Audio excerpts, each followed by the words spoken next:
வகுப்பு 4. தலைப்பு: தாவரத்தின் பாகங்கள் பகுதி 1.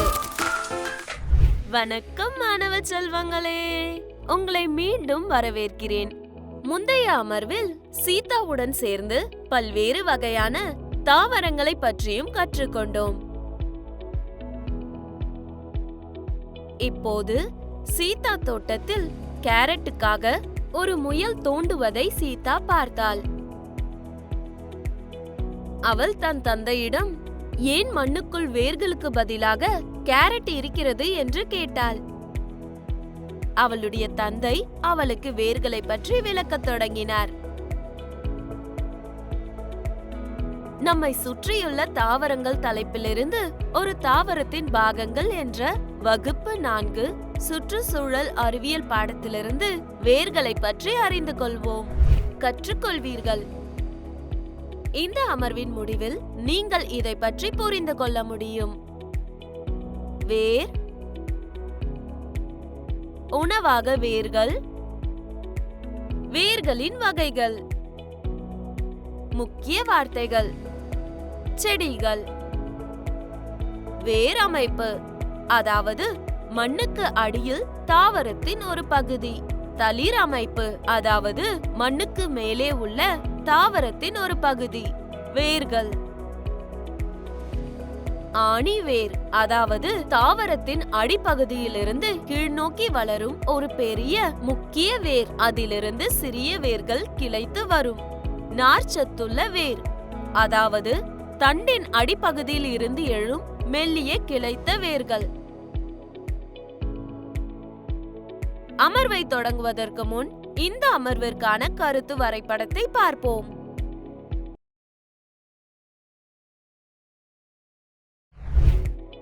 ஒரு செடி வேர் அமைப்பு மற்றும் தளிர் அமைப்பு என 2 அமைப்புகளாக பிரிக்கப்பட்டுள்ளது என்று சீதாவின் தந்தை அவளுக்கு விளக்கினார்.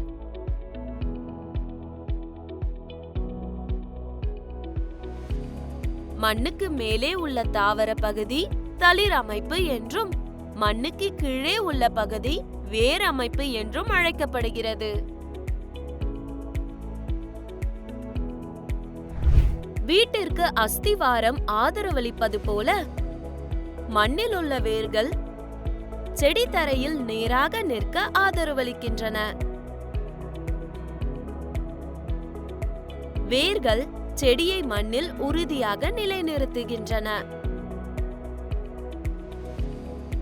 அவை மண் துகள்களை ஒன்றாக பிணைக்கின்றன. வேர்கள் மண் துகளையும் தண்ணீரையும் பாதுகாக்கின்றன. வேர்கள் இயற்கையான வலையை போலவும் செயல்படுகின்றன. மண் துகள்களை ஒன்றாக பிடித்து அவை தண்ணீரில் எளிதில் அடித்து செல்வதையோ அல்லது காற்றால் அடித்து செல்லப்படுவதையோ தடுக்கின்றன.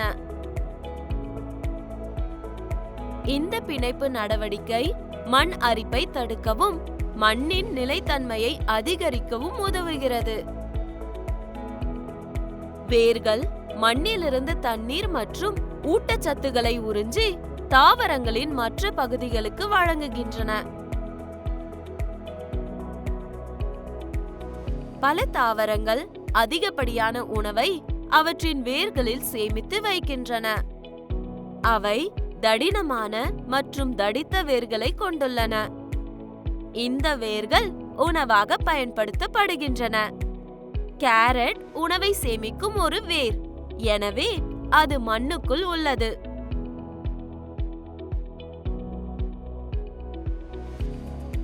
மரவள்ளி கிழங்கு, பீட்ரூட் மற்றும் முள்ளங்கி ஆகியவையும் மண்ணுக்குள் வளரும் வேர்க்கிழங்குகள் ஆகும்.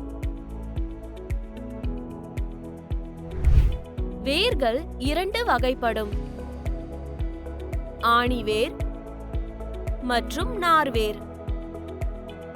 இந்த ஆணிவேர் மண்ணில் ஆழமாக செல்லும் தடிமனான பிரதான வேரை கொண்டுள்ளது.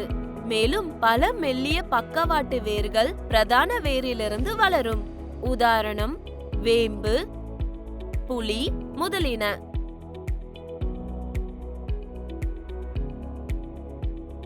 நார்ச்சத்துள்ள வேர்கள் புதிர் போன்றவை. பல சிறிய வேர்கள் தண்டின் கீழ் முனையில் ஒரு கொத்து போல இணைக்கப்பட்டிருக்கும். உதாரணம்: நெல், அதாவது அரிசி, சோளம், மக்காசோளம், தானியங்கள் முதலின. ஆலமரம், வேம்பு, புலி போன்ற மரங்களின் வேர்கள் மண்ணில் ஆழமாக வளரும்.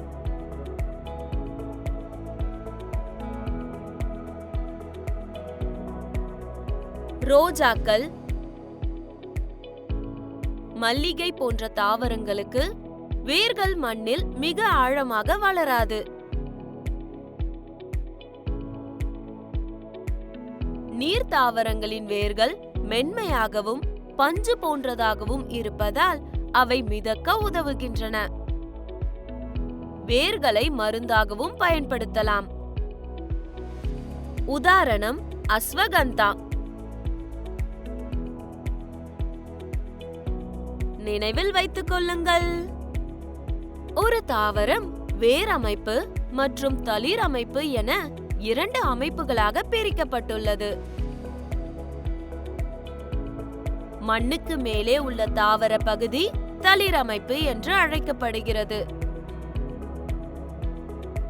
மண்ணுக்கு அடியில் இருக்கும் தாவர பகுதி வேர் அமைப்பு என்று அழைக்கப்படுகிறது. வேர்கள் தாவரத்தை மண்ணில் உறுதியாக நிலைநிறுத்துகின்றன. வேர்கள் மண் துகளையும் தண்ணீரையும் பாதுகாக்கின்றன. வேர்கள் மண்ணிலிருந்து தண்ணீர் மற்றும் ஊட்டச்சத்துக்களை உறிஞ்சி தாவரங்களின் மற்ற பகுதிகளுக்கு வழங்குகின்றன. பல தாவரங்கள் அதிகப்படியான உணவை அவற்றின் வேர்களில் சேமித்து வைக்கின்றன. உதாரணம்: கேரட், முள்ளங்கி. இந்த அணிவேர் மண்ணில் ஆழமாக செல்லும் தடிமனான பிரதான வேரை கொண்டுள்ளது. மேலும் பல மெல்லிய பக்கவாட்டு வேர்கள் பிரதான வேரிலிருந்து வளரும். நார்ச்சத்துள்ள வேர்கள் ஒரு புதர் போன்றவை. பல சிறிய வேர்கள் தண்டின் கீழ் முனையில் ஒரு கொத்து போல இணைக்கப்பட்டிருக்கும். மீண்டும் சந்திப்போம் குழந்தைகளே. மாணவர் அறிவு மதிப்பீடு. பின்வருவனவற்றுக்கு விடையளிக்கவும். கேள்வி 1. மண்ணுக்கு மேலே உள்ள தாவர பகுதி டேஷ் என்று அழைக்கப்படுகிறது. கேள்வி 2. மண்ணுக்கு அடியில் உள்ள தாவர பகுதி டேஷ் என்று அழைக்கப்படுகிறது. கேள்வி 3. டேஷ் செடியை மண்ணில் உறுதியாக பதிய வைக்கும். கேள்வி 4. ஆணிவேருக்கு ஏதேனும் 2 உதாரணங்களை கொடுங்கள். கேள்வி 5.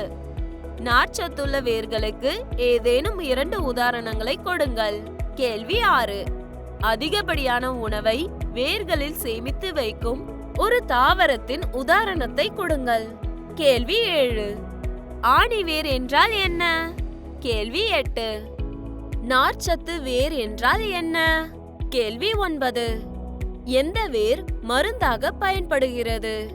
செயல்பாடு: ஒரு கண்ணாடி பாட்டில் அல்லது குவளையை எடுத்து தண்ணீரால் நிரப்பவும். 1 அல்லது 2 சொட்டு சிவப்பு மை அல்லது வேறு ஏதாவது நிறத்தை சேர்க்கவும்.